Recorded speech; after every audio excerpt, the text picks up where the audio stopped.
Welcome back to the channel. Let's talk about spring trends.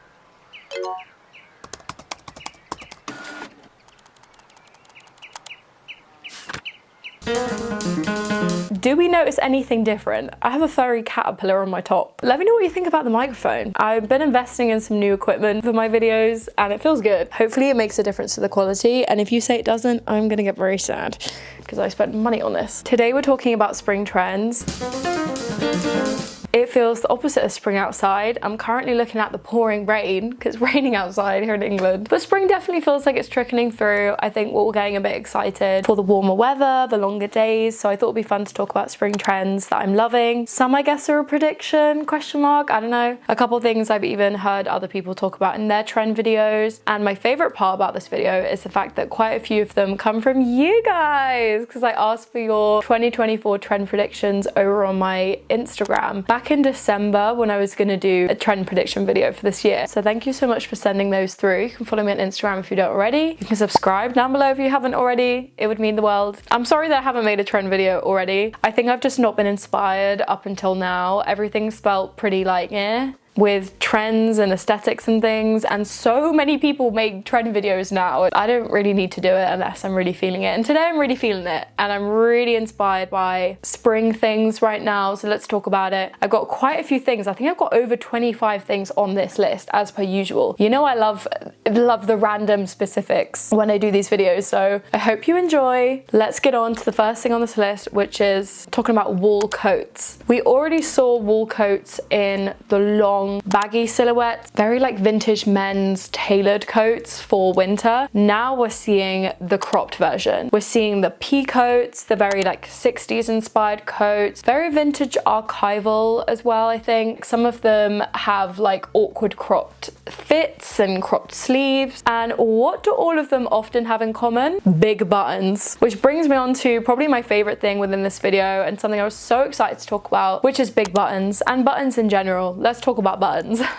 buttons. The big added unnecessary design feature. I'm talking the ugly big plastic buttons, very 2010s. The button is just staring you in the face. I'm mainly seeing these on jackets and tops, as I said earlier with the wool coat, and I love these. And I have to thank Vivian for pointing these out to me on Instagram when I did the thing about the trend predictions, as I kind of didn't really see it when she said, and I was like, interesting, I'm gonna look out for some buttons this year. They are now everywhere. I feel like everyone's wearing these big fat buttons. Buttons in general, everywhere across one piece. I've been seeing this with the smaller buttons a lot on my Pinterest. I'm really seeing it being a thing this year. I have a vintage button clutch that's originally from Aldo. It's my mum's, and I dusted it off recently, took it out of her wardrobe, and I've been absolutely loving it. I can really see this style of bag being in for spring. I think it's the pastel color palette. It's so spring, it's so cute. Just buttons like this across anything. Button shoes would be really fun. Pearl buttons as well, if we're getting specific. I never used to like this kind of pearl button. I don't know why. I was a bit like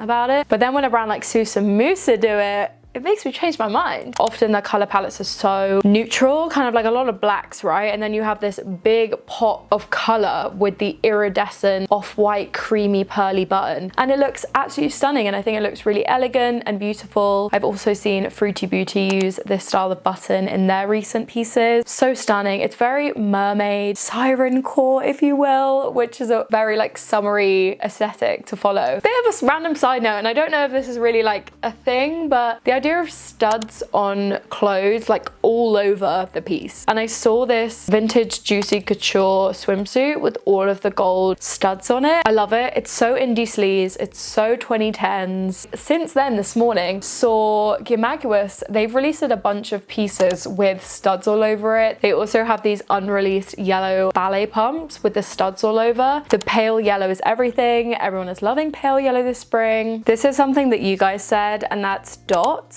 We're just really loving the circles right now with the studs and the buttons, and we've definitely had a big obsession with polka dots and smaller polka dots recently from like summer to autumn, especially with the realization part. Spotty dresses, I really come to mind. Now we're doing and loving the spots in the bigger spot version, very 2010s. That like aggressive dotty print all over a piece. I love it. So ugly in a way, but like a good kind of ugly, and I just love it. Another thing that you guys said with which I absolutely love, is stripes. Stripes done again in a very 2010s way. That kind of like, oh, I don't know what the right phrasing is, but symmetrical stripe. Like nothing is too abstract and fun. It's just very simple stripe. Seeing this with striped dresses and tops and skirts. I have a really nice one that's old Topshop, which I feel like perfectly captures that 2010s stripe look. And there's a certain fast fashion brand that have just come out with this stripe pattern in a dress, which is done exactly like how I kind of envision it for this season. And I feel like they definitely took inspiration from the wonderful Sinead Gorey, who in their previous, I think it was their spring summer 24 collection, they did their like hooded stripe outfit, and it was unreal. And that type of stripe is exactly what I'm talking about and exactly what I imagine us to be loving this spring. So that brand is annoying, because if anyone else did it, any small brand did it, sustainable brand, or I found like a vintage version of it, like I'd be all over it. And maybe I will, so you know. I literally cannot go a video without slating this brand or like similar brands. Like it's actually a joke. Anyway, also within that vein of the stripes is the candy colored pinstripe and the candy colored stripes in general. This color palette is so spring. It's so pastel and sweet, and I'm just loving the idea of like a candy cane pinstripe. That to me just sounds so delicious. Like I want to eat that. Meow, they really come to mind. They made me fall in love with this type of pinstripe. I used to have a Topshop pair of shorts very similar to that back in the day, and it's,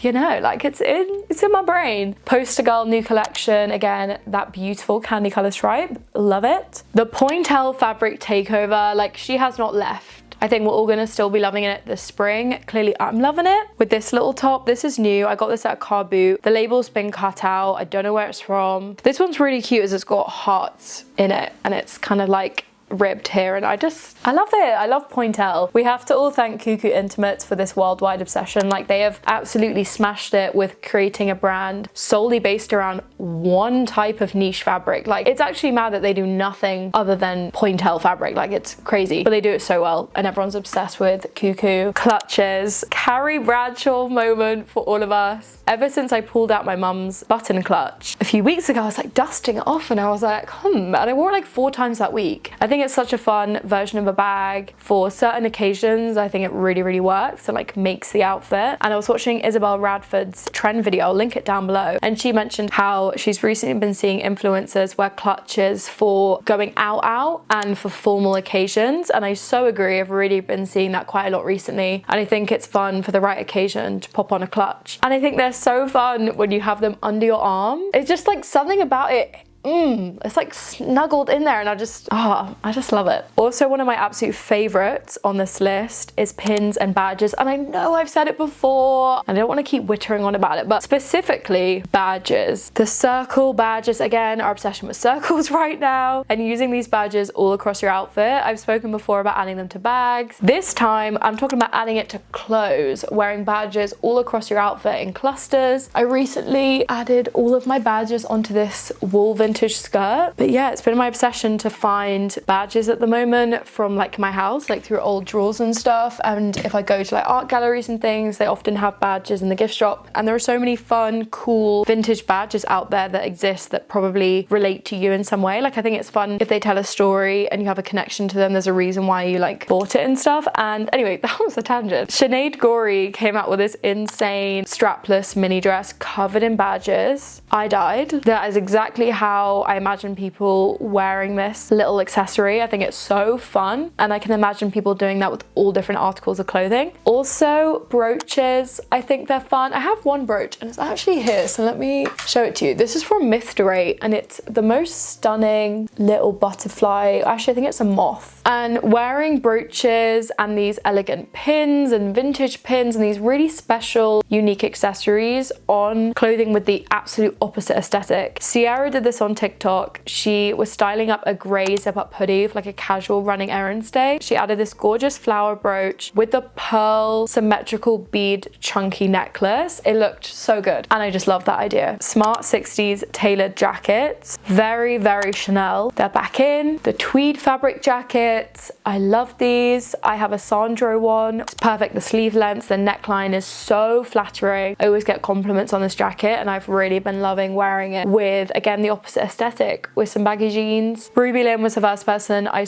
what is my hands like? That needs to stop. Ruby Lynn was the first person I saw wear this type of jacket in a very modern way. So I think it's fun playing with the different aesthetics. This one might be a bit random, but the sports netted fabric, I kind of wanted to gatekeep this because I was like, let's keep that one quiet. But here we are, like, I can't keep my mouth shut apparently. I've really been loving this fabric. I have this skirt that I got in the summer from Rags Redone. It's vintage Puma. You know, this classic netted sports fabric. I went to the car boot on the weekend and I saw someone was selling a Tommy Hilfiger vintage netted skirt in grey, and it had like the red lining underneath, so it made this gorgeous like kind of like blended colour basically. And then after that I saw Paloma Wool did their autumn winter 24 runway, and they had these blue tight mini shorts. Obsessed. I shall not be paying the price of whatever the hell they will be because it will be extortionate. And I immediately ran to Vinted and I've scoured and I cannot find anyone selling just like outwardly netted shorts like that. They're always within the shorts underneath, like men's swim trunks, you know, and I might do that and just like reverse them and DIY them a little bit, which is my last resort. I've said this before, but wellies, wearing wellies not just as a welly boot slash rain boot, but as a boot in itself. And I don't want to repeat myself because I kind of hate when I do that, but you guys did mention this when I put it on IG. Recently I've been seeing people really wear the ankle welly boots. These red ones really come to mind. They're from Hunter. Hunter are my favorite brand to go to for welly boots, and my mum has these ones and I really want to steal them from her and borrow them. Wearing the ankle ones like underneath baggy jeans is how I imagine it, with some baggy shorts. And I will definitely be doing a styling wellies video soon. That's on my list to do because I think that'll be really fun, so look out for that video. Do I even need to say this one? The layered bags, aka the Coach Autumn Winter 24 New York Fashion Week show that everyone was obsessed with. I feel like I'm late to the game because everyone's been talking about this, the way that these bags are layered together, the way that the bags are laid with unnecessary huge charms. I saw that show and the next day I put together this look kind of like as best as I could with all of my chunky charms. I'm really into this big fat carry-on bag silhouette right now. I also saw that with the Ankuta Saka show with their big bags. I think it's really, really fun. And the mug,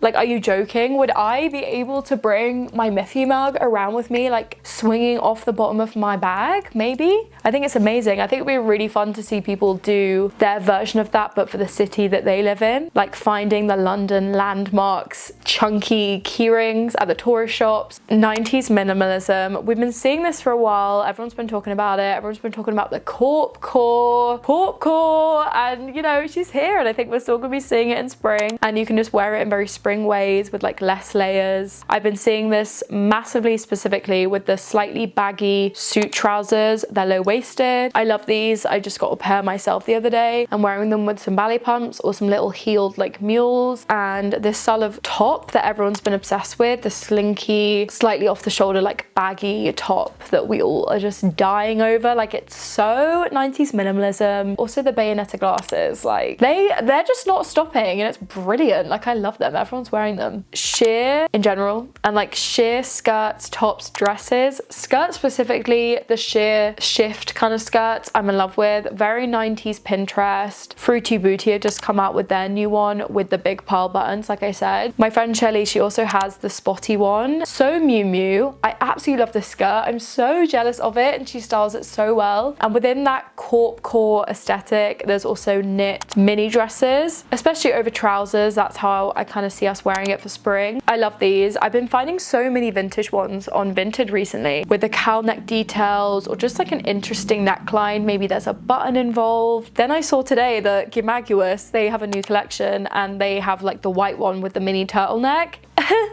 Guys, it's literally open as a tab on my laptop, ready for me to splurge. Like, I don't know, should I get it? Ooh. Something you also said was ballet pumps, and to add on to that, the heeled ballet pumps. Again, I don't want to say ballet pumps because yawn, like, we get it. But the heeled ballet pumps, this is specifically something I've been seeing people wearing, and I think it's just going to continue in the spring with like baggy shorts, a longer midi skirt. I think they're so cute. Something about my feet cannot walk in pumps for some reason. Like, any pump I have has to have a strap. If not, I just fall out of them. Like, I don't understand what's wrong with my feet. Also, something that all of you said that is a way ahead of the game than anyone I'd heard speaking about. You all said this back in December, and that was the blue frosty eye makeup and blue frosty clothing. Now I've heard so many people talk about this, and it kind of annoys me that I didn't ever do a trend video back then, because then, you know, we could have been ahead of it, guys. But yeah, the blue icy makeup, so 90s, all the way on the eyelid, smudged on. It looks so good. I love that whole look, especially with the blue tights. Ruched detailing. We've seen this for quite a while. We saw it kind of in the autumn with different brands bring out different versions of ruched tops in particular. COS did a top, Nippy Studios, Offcut, everyone was playing around. Then in Gimaguas, they have their new collection with the ruching detail on the work shirt. I think their ruching is fun because it's not just like straight around classic ruching. It's done kind of like a bubble ruching. It's really, really fun. And it reminds me a lot of my Melissa Tida sample that she gave me for this new top, which is like got the proper like ruched bubbles. And I think it's a really cool little feature that we might be seeing a little bit more this spring. Whilst I was on gimaguas.com, I saw they've released a few things with these tiny, cute little buckle details. And I think that's such a fun idea to have on pieces. And I think it's something we could really see this spring. We've been loving like the buckled utility details on our bags and our coats. And I think it'll be fun to see them done across your outfit in different ways. They have it in the halter neck, which is my personal favorite. I'm dying to try and find a vintage version of this, and also done in little mini shorts. That's really fun. And I actually put this on my OG list for trend predictions when I made it back in December with like the ones that you guys gave me. And I never made that video, so you know, I'm annoyed at myself. Down to my two last things. This is something kind of random that my friend Mariana said to me this week. She said she really sees jersey cotton like sweatshirt skirts being in, because she had a vintage one and we started talking about it. And I was like, okay, cool. Like, I'm gonna keep an eye out for that. What have Gimaguas just released? I can really see people liking this. It's very Y2K, but I think the gray color palette it can be done in feel very elevated, and I think worn with like the right elevated basic 90s minimalism top. It's a whole look, very cool, and something we could be seeing. The last thing I'm gonna end on, I put this at the end because I don't want people to be like boring, but it's bubble hemlines. I've mentioned this for so long and I just want to say it again because I think we still are going to be seeing it in both the mini skirts, the midi skirts, the maxi skirts, but also bubble hemlines on tops. Wearing like your bubble mini skirt as a boob tube, like wearing the